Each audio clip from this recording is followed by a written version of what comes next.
Christians ఏ patterns పాటిస్తారు అలాంటి అన్ని మాకు అలాంటి లేవు సెంటిమెంట్ అంటారు కొంతమంది, అవునా కదా?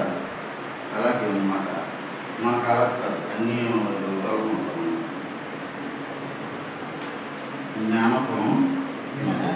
జ్ఞానపురం ఏంటండి? వినాయకుని కూడా తగిలించారు. అదే గిఫ్ట్ల కింద వచ్చింది అలా ఎక్కిస్తుంది. యాక్చువల్గా అయితే మేము హిందువుల్లోనే ఉంటాం, తిరుపతి వెళ్తుంటాం.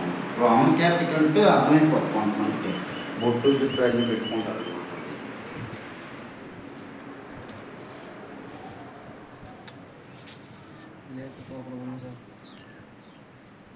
చెప్పండి బాబు, అన్నీ కావాలనుకుంటే కొన్ని వదులుకోవాలి.